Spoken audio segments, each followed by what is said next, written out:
So that's why you see, like for in Mahayana, the Buddha taught about 6 types of consciousness.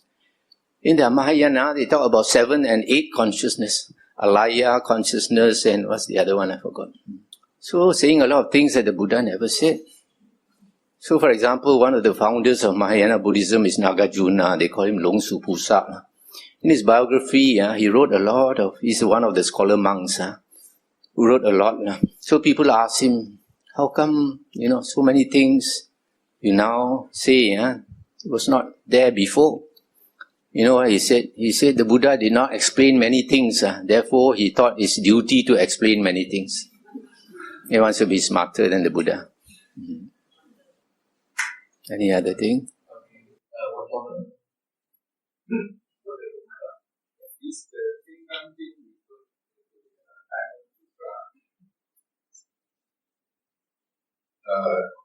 Jinggang Jing, which is taught in the Mahayana, done very often in Mahayana, are these in any of the Nikayas? Jinggang Jing and Xin Jing, Heart Sutra, are 2 Mahayana sutras which are quite close to Theravada teachings. For example, in our Theravada teachings, the Buddha said, after the Buddha has entered Parinibbana, you never see him again. You never hear his voice. You can't touch him anymore. Because his 6 consciousness has disappeared. The Jinggang Jing also says the same thing.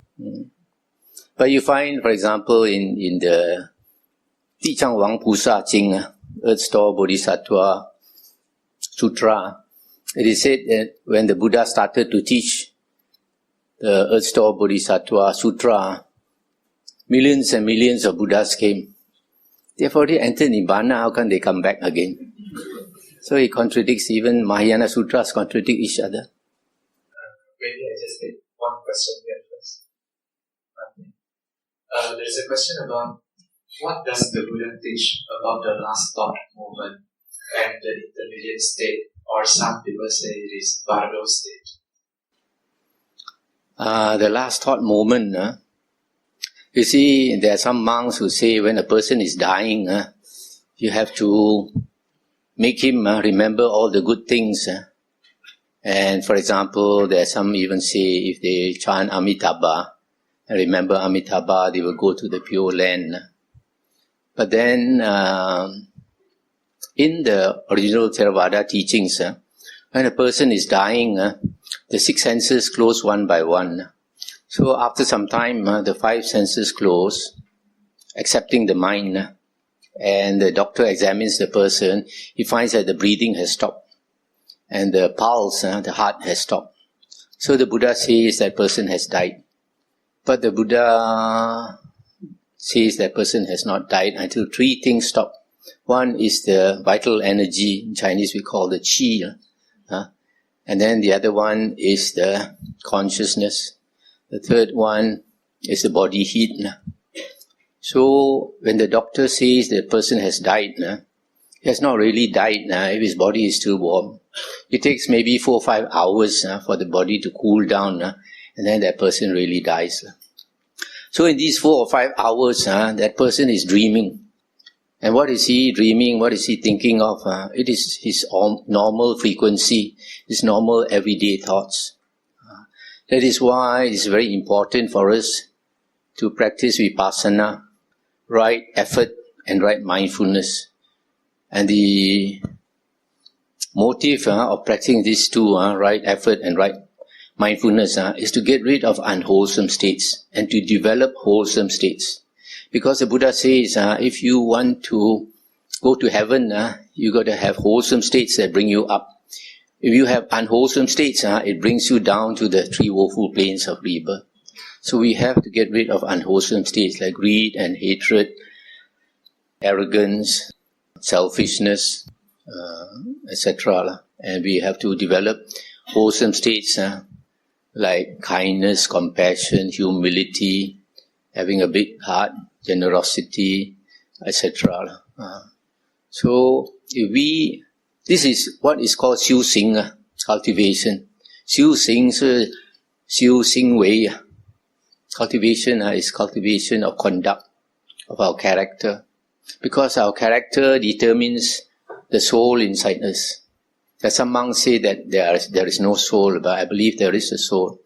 They say there is no soul because they don't understand the real meaning of soul. The soul in the Oxford Dictionary says the soul is the spiritual part of man, often assumed to be permanent. It's not necessary to be permanent. Only the Christians and the Muslims say that it is permanent. The Buddhist soul is not permanent. We were spirit before we entered the womb. And then we entered the womb, and after entering the egg started to grow. So this flesh body is a shell. When this body becomes old and dies, we will leave this body and take rebirth. So in the suttas, the Buddha said that when a being takes rebirth in the womb, there is this being that enters the womb. But later books, Abhidhamma say there's nothing that enters the womb, because they don't believe in the soul. And also in the suttas, it is said, if a person's karma is so bad that he's destined for hell, the hell beings will come up and drag him down to hell. What is it they're dragging? They're not dragging his corpse. They're dragging his soul down to hell. So we find actually only humans and animals have the flesh body. Heavenly beings, ghosts, and hell beings do not have a flesh body. They have a spiritual body. But this spiritual body is also 5 aggregates. This only thing is fine, so we cannot see with our flesh eye. So, if a person is going for rebirth in the womb, first we start with heaven. If a person is going to be reborn in heaven, after he dies, sorry, that was the second question. Let me go back to the first question. The first question was, what was the first question? Last thought moment. Okay. So, this, when the doctor says that this person has died, so there's another 4 or 5 hours where the mind is still working. And that determines his rebirth. Not the thought just before death. Before clinic, that is clinical death. When the doctor says he has died, that is clinical death. So after that, another 4 or 5 hours, that thinking, that is the normal frequency, his normal mind. There's one lady who told me that the mother died of cancer. When she died, she was in great pain. So the face was contorted in pain. 1 hour, and then after that, the doctor said she died. 1 hour later, the daughter went to see her. The face was so happy, so clear. I mean, she was thinking of good thoughts. And because she was thinking of good thoughts, she will probably go to a good rebirth. So, there is another devotee who told me the auntie had a very nasty character, full of hatred and all that, grudge and all that. 2 days before she died, the Dracula teeth came out so long. The children got a shock. Could not cover the Dracula teeth. 2 days later, when she died, the teeth disappeared. It means the soul is coming out of the body. So they start to see.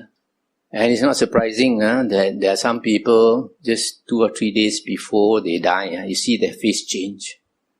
If they are going to the ghost realm, the face will change into a ghost. One young man told me the mother was dying of cancer. Just a few days before she died, the face changed so much, he got frightened. So our character is very important, our everyday mind. That's why you have to still sing every day. Don't be lazy.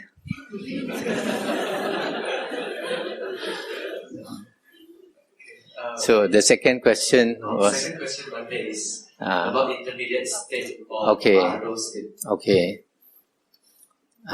If a person is going to be reborn in heaven, it's immediate. There's some people who remember their past life. It seems a heavenly chariot coming to fetch them to heaven. Then if they are reborn as a human, once they come out of the body, it seems there are some people who remember their past life. They have an intermediate body which is a few inches high. Then they go around, they don't know where they are supposed to go. There's a case in a book, a person who remembered, came out of the body, then he was wandering around for a few days. And one day he saw the sister's maid going to the market to buy something and coming back with the basket. He jumped into the basket and was reborn as the sister's son.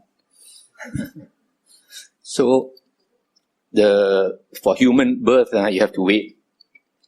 Even the sutta says so. The sutta says that for rebirth in the womb, there must be 3 conditions. First, the mother and the father must come together. Secondly, the mother must be in the right season.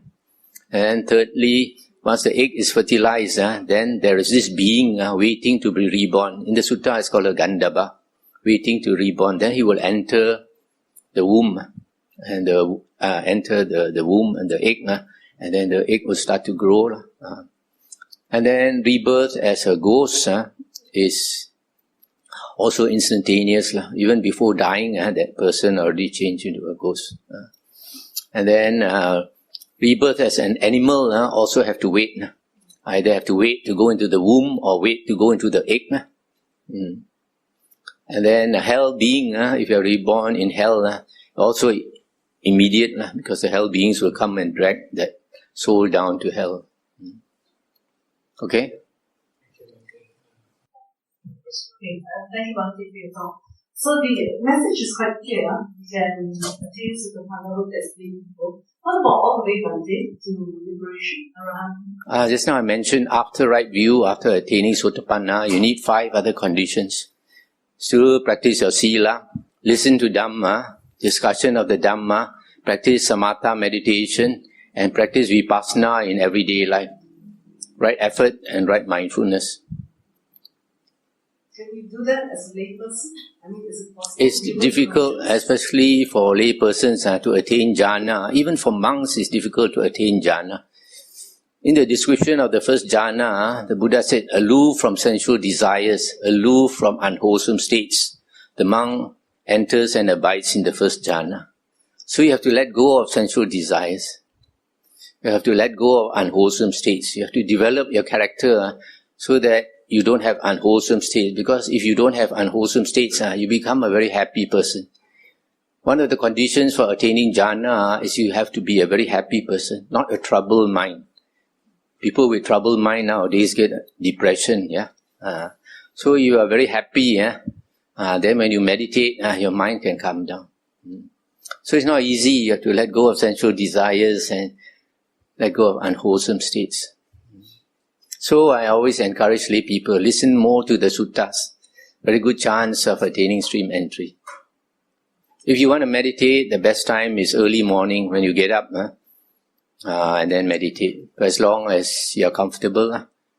If you're sleepy, make a cup of coffee or something.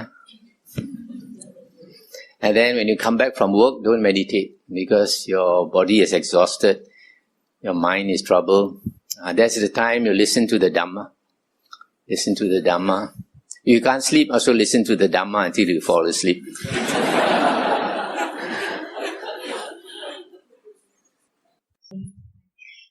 But you mentioned about during the Buddha's time, there are so many stream enterers by just listening to the Dhamma.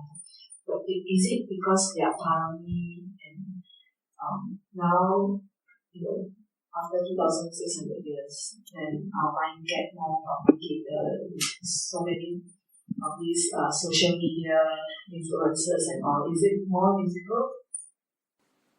It is more difficult if you often go into the internet and play with the computer. Because you put too many things into your mind. And then when you meditate, you have to get rid of all these things. These things keep cropping up, isn't it? So that's why you have to let go. No? Without letting go, it's difficult. But of course, the condition is also you must be very intelligent. During the Buddha's time, they didn't have TV and internet and all these things. So it was easier in that sense. People were more straightforward, not so cunning like nowadays. Any more questions? No more questions. Yeah. Bhante, thank you for the talk. So I have a question. If let's say we are going to be born as Dewa or Devis, right? Even if at the time we probably become a stream enterer, then when we are reaching the heavenly realm, right? Are we still able to proceed to continue to practice? Are we able to meet up with the Dhamma over there? It is said that once you have become an Arya, you won't regress. You won't fall back to be an ordinary Putujana. You will still be an Arya, and also you'll be like on autopilot. Like for example, a good example is our Buddha Gautama. He said, when the last Buddha came, Buddha Kassapa, after listening to the Dhamma, he became a monk under the Buddha Kassapa. And then after passing away, he was born in the Tusita heaven. And after that, he came down as Siddhartha Gautama. And then as Siddhartha Gautama, as a small boy, about 10 years old, he could attain the first jhana under the Jambu tree. Yeah. So if that is the case, that means he must have attained the first jhana under Buddha Kassapa. Yeah. So if he had attained the first jhana under the Buddha Kassapa and listened to the Dhamma, he would most probably have been Sakadagamin, second fruit person. And the characteristic of Sakadagamin is that he is a once returner, meaning coming back to the human existence one last time, and he must enter Nibbana. That is why when the Buddha came back as Siddhartha Gautama, he was born into a rich family, the warrior caste family. And he said his father was so rich that he had 3 mansions, one for the summer, one for the winter, one for the rains. And each season is 4 months. And during the rain season, he will be in one mansion, and there will be a lot of slaves entertaining him. All women entertaining him, singing and dancing and all that. So, in spite of all that, such a good life, and the wife had just given birth to a son, he left all of them to become a monk. That's why I say he was on autopilot. It must have been a very difficult decision for him to leave the beloved family and go off to be a homeless beggar, sleep under the tree, under the rain and sun, beg for the food. So probably he didn't know why also, because at that time he could not remember his past life. He didn't know why also. He had just had to go off. So you can imagine after he left and stayed under the trees, when he thought of his family, probably the tears came down. But he just knew he had to go that way. So he strove until he attained enlightenment. Then he recollected his past lives. Then only he understood. So once you have become an Arya, you will be on autopilot. But when you go to the heavens, you won't strive. Because when you're a Deva there, you have 5 Devis following you. All your time is taken up by the Devis. Because you don't see suffering in the heaven. There's no incentive to strive. When you come down as a human being, life is short. You can get sick, you see old man, you see sick person and all that. So you can see dukkha. But Devas and Devis, they like to listen to the Dhamma, but they're not inclined to strive. That's why you don't find a Sangha in the heavens.